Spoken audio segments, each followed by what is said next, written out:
Welcome to Court Helicopter News this Saturday. First and foremost, we want to pass, as Court Helicopter News, our condolences to the passing on of a great icon in the music industry, in the religious sector, one Betty Bayo. May her soul rest in eternal peace. 2. The circumstances surrounding the death of Betty Bayo are not circumstances that any Kenyan would want to be associated with.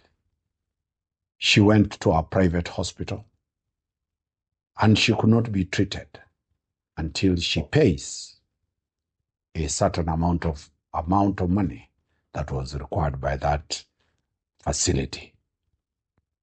The people had the money were not available for her.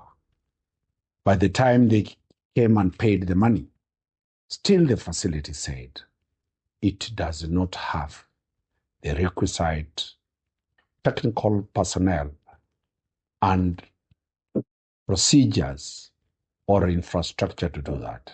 She had to be transferred to Kenyatta Hospital, a public entity, where she passed on. Several questions arise.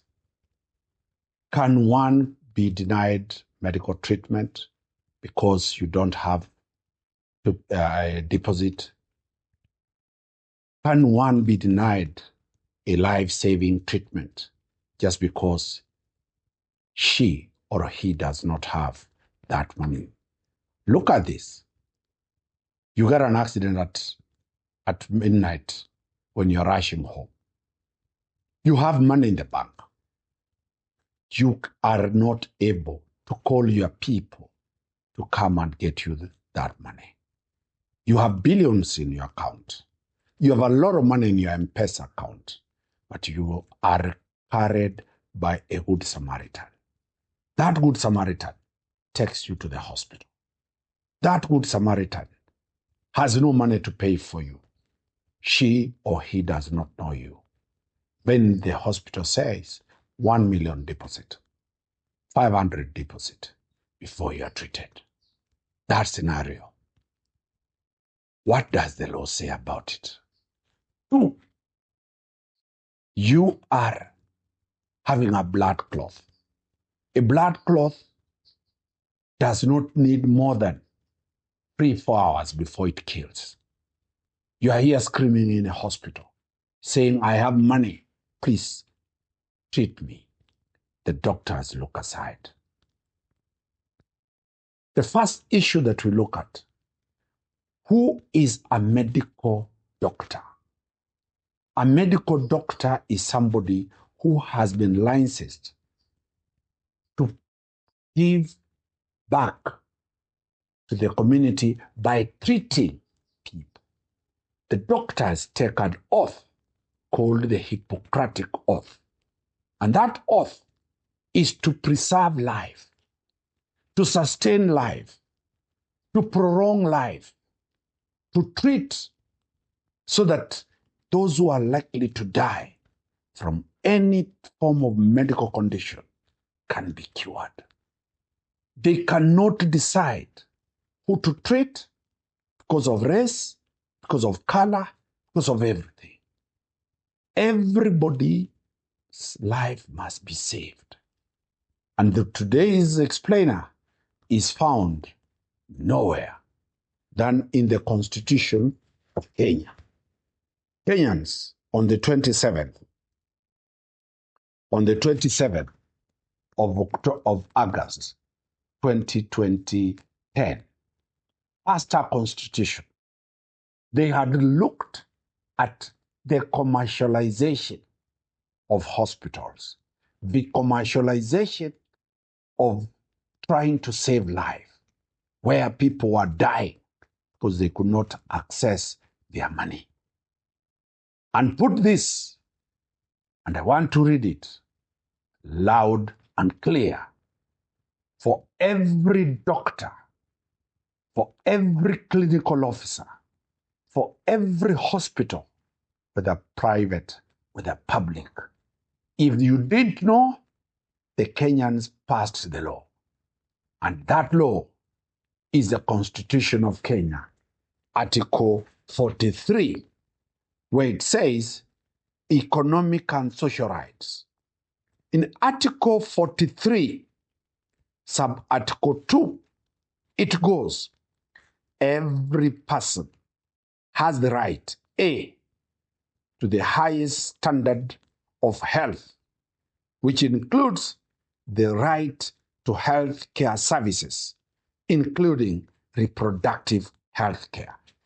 In Article 43, 1A, it is a responsibility of you, the doctors, to give health care standards of the highest level,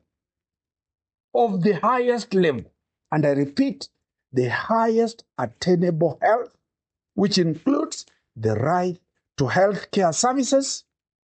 So, Betty Bayo had a right to access medical treatment of the highest order, of the highest quality from that medical facility.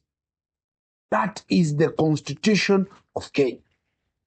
It goes on to say in Article 43, 1, Article 43, 1, Article 43, 2, listen, a person shall not be denied emergency medical treatment. A person, and I repeat, a person shall not be denied emergency medical treatment. Let me paraphrase it. Article 43, 2, Betty Bayo shall not be denied emergency medical treatment. That is the Constitution of the Republic of Kenya. And everybody under Article 3 of the Constitution, it says, Article 3 says, Article 3 of the Constitution says, Article 2, 2.1, listen to the private hospitals. Listen to everybody. Article 2.1 says, this Constitution is the supreme law of the Republic and binds all persons and all state organs at both levels of government. This Constitution binds every private hospital. This Constitution binds every public hospital. This Constitution binds anybody who gives medical facilities or medical treatment. So, you cannot challenge this Constitution. Article 43.2, Betty Bayo was supposed to be treated. She could not have died. It moves in Article 2 and goes on to say, the validity or legality of this Constitution is not subject to challenge by or before any court or any state organ. You cannot challenge this Constitution. So the question is, who allowed that facility to chase a patient who was dying? What does this mean? It means that hospital committed a criminal constitutional offense. And we shall be seeking instructions to tell the DCI to immediately move to that hospital and move to any other hospital that has denied anybody emergency treatment, so that they be arrested for violating constitutional rights. The family of Betty Bayo should move to the Constitutional Court, file a petition seeking for compensation, seeking for a lot of damages because the life of this Betty Bayo had no reason to go. Kenyans, you now know, anytime you go to a hospital in an emergency situation, tell them Article 43(2) allows you to be treated free of charge. Later, they can ask you to pay, but you are supposed to be treated and to save life. That is a very sad explainer, where today we are passing condolences to the family, to the children, to the relatives of Betty Bayo, who died because the hospital did not follow the Constitution of Kenya. And that hospital, we as Court Helicopter condemn it, and as Court Helicopter, we shall be bringing you very critical explanations, explainers that make you always aware of your rights. May the Lord rest the soul of our sister, Betty Bayo, in eternal peace. But justice for Betty Bayo must start from this explainer, Wakili Dunstan Omari. Thank you very much.